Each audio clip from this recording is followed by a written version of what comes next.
everyone. Welcome to my channel. It's Valerie again. If you're new to my channel, please don't forget to like, share, comment, and subscribe.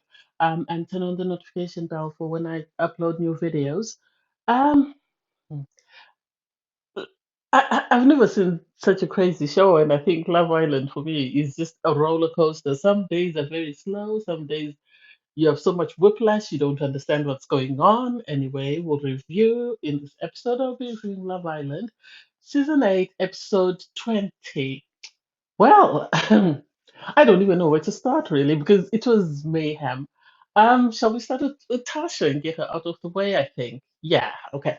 So Tasha's been in moody just because the guys called her out for playing Andrew and sort of dragging him along while she's trying to explore other options, and he just sits there and waits for her to make a decision.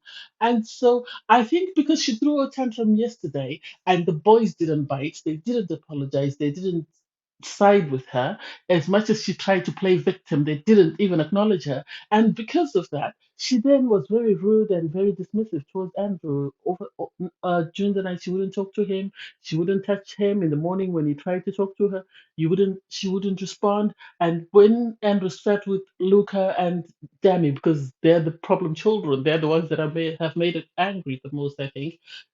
Um, Andrew sort of implied that he was going to give Tasha her space, and then out of nowhere, he goes again to Tash, and you can hear Lucas say, "Why?" He said he was going to give her space. Is that giving her space if he's going to her? And she told him she wanted space, so he left her alone. I think she thought by saying, "I want to be alone," he would stay and try and pacify her, but he just sort of moved on and just left her there. And so I think because of that, she decided, oh, if he's going to leave me, what's going to happen? Because I think Tasha saw it was a bad look, the way she behaved, the way she treated Andrew. So she was trying to redeem herself because she knows she's already been in the bottom six and she doesn't want to go home.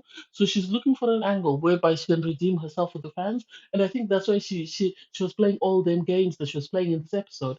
Even when she realized that Andrew, she sent him away and he went away, she then went after the two boys. And they knew it was coming. I think the girls had told them that it's coming, and they knew it was coming. So they went, they sat with her, and then she started crying and playing victim. And it's just like, and they explained themselves, and then she kept crying. And I think Dammy felt bad, so he went and he gave her a hug, and he apologized. And Luca wasn't even phased by crocodile tears. He just kept a straight face and didn't buy into whatever she was selling. And then towards the end, she then sort of, after speaking to Demi and Lucas, she then went and spoke to Andrew and sort of tried to sort of say she wanted to do what was in her best interest and sort of still leave him hanging. And I don't understand why Andrew keeps hanging. He didn't choose this girl. The audience chose this girl for him. He doesn't need to hang on to her. Everybody else has since moved on from the girl that they were originally paired with. I don't understand why he keeps holding on to Tash. Because I think he's become more emotionally invested, especially after they went to the hideaway, than Tash is, and Tash is just stringing him along until she gets a connection with someone. As soon as she does, she's going to drop him like hotcakes because she then spoke to Charlie and she could see that Charlie is still interested, and she's trying to play both sides. So she's trying to show Charlie she's interested while still keeping Andrew in her back pocket as a safety blanket in case, similar to what happened in the previous recoupling, whereby because Charlie didn't want her, Andrew had no choice but to pick her. And so I think this is what she's doing, which is really sad. And I hope Andrew wakes up because there's Danica who's sitting there and has got no one showing her interest. He could try and sort of date Danica. You never know where you might find love, and he's so closed off and he thinks Tash is it for him.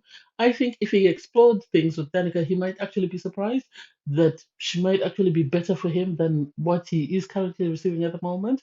Um, anyway, that's them. From there, we go on to Danica and Jax. We barely saw them talk at all. We just saw Danica sort of in the background with other people, and Jax was more focused on pursuing Paige, which is really sad for Danica. And she drew the short straw, just like Afia drew the short straw, just like Remy drew the short straw. And I don't get it. I've said this before. I don't understand whether these people on Love Island don't want to explore relationships with people outside their own race, or whether it's just as is, or maybe I'm looking too much into it because it seems people are only dating within their own race and they refuse or they're closed off to exploring things with other people when love knows no color, love knows no race, no religion, nothing. So I wish they would really explore it and they might actually be surprised. Anyway, I digress. From the Jax tried to play cool guy by showing that he wasn't really bothered by Paige pursuing anything with Jay. And now that he's seen Paige with Jay, he's now aggrieved and he got his back up and he's now trying to fight. And it might be too late because I think Paige is now sort of buying what Jay is selling. And so even Jack's trying in the end waking her up and telling her, "Oh, I'm feel very angry. I don't like you sleeping." And it's like, but you off encouraged her to explore things with him, even when she said she didn't want to. You encouraged her, you pushed her, and she did. And now that she's done that, you're now upset that, oh, why is she doing it? Well, what did you expect, Sherlock Holmes? That's what you get for pushing her to see someone and explore things with other people. Here you go. You know, there is a strong possibility that you might lose her if this guy continues to pursue her. And I have to give it to Jay because Jay, despite seeing Paige kiss Jax, despite seeing them make out and hold hands in bed and stuff, he is still pursuing Paige. And I think Jay might be more stable for her than Jax, even though Jax is more good looking. And I think it depends on what she is after long term. So I don't know. We'll see how that goes. And then Gemma and Luca, we didn't even see much of them. I think Gemma is coming out of herself in the sense that she's now more. You can see her personality in the way that she's able to speak up, even though she's the youngest. She's able to speak up and she's able to make rational points. I, although I don't agree with her saying she's siding with Tash, I think she needs to be honest with Tash and tell her friend the truth about how she's behaving and how she's coming across. In regards to her relationship with Luca, we barely saw much of them. We always see them make out. I don't get the thing that makes them a couple. I still don't get it. I don't understand their relationship. I know initially I thought it was because um, Luca was trying to sort of steal Gemma from Davide after Davide stole her from Liam. And I still haven't seen them have a concrete relationship that sort of tells you what it is they find attractive about the other or what it is that makes them think that they are a likely companionship or union. I don't know. I don't understand them. I don't understand them. From there, we go to Davide and Anta, Antago, Antagone. Sorry, I always struggle with the name. And Antagone. Um, we barely saw anything of them. I think, if anything, Davide knows that he was wrong for kissing Danica and giving her false hope, and then going on and picking Antagonate because he did say, "Oh, I know I'm wrong for doing this, but I chose Antagonate because I thought she was more genuine." And it's like, what makes you think that Danica is not genuine? Unless you should have said, "Well, you were cautious of Danica because she pursued you the way Ekin-su pursued you, so you were worried that she might turn out to be an Ekin-su.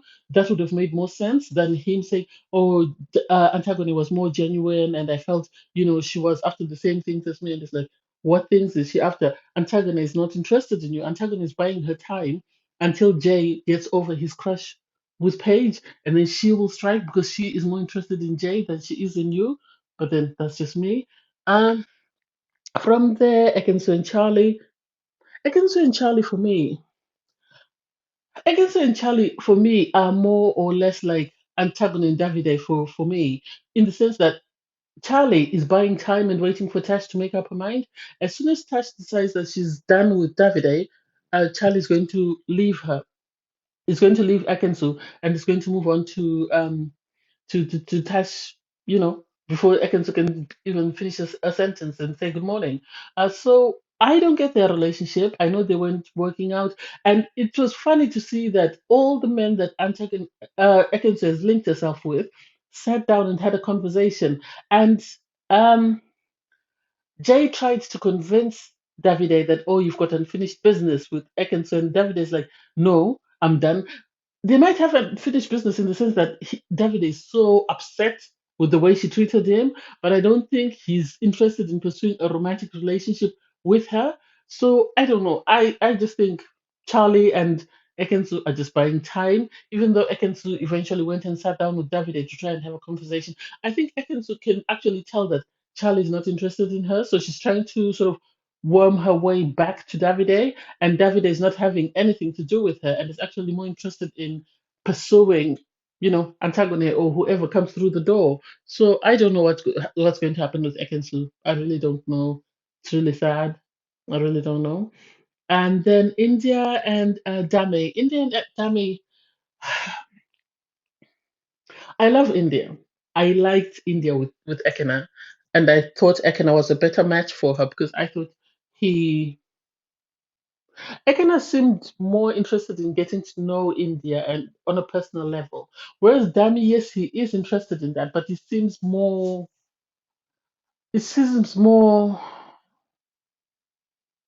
of a physical or sexual attraction. To me, that is my opinion. I know a lot of people are so enthralled with this relationship. I really want to cheer them on, but for me, I don't know. They went on a date. They seemed to enjoy their date. They had a conversation. India discussed with Dami and told Dami, that she saw a future with him.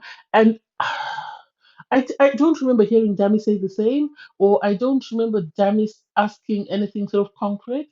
So I hope, if nothing else, for India's sake, I hope he really is interested in a long-term relationship and not just the here and now. And I hope they're able to sort of keep them out of the hideaway and sort of allow them to get to know one another just because this relationship just came out of left field. And I think because it came out of left field, this is why I struggle to accept this relationship. I don't know. Maybe it's just me. Anyway, um, thanks guys for watching. Please don't forget to like, share, comment, and subscribe. See you next time, guys. Bye.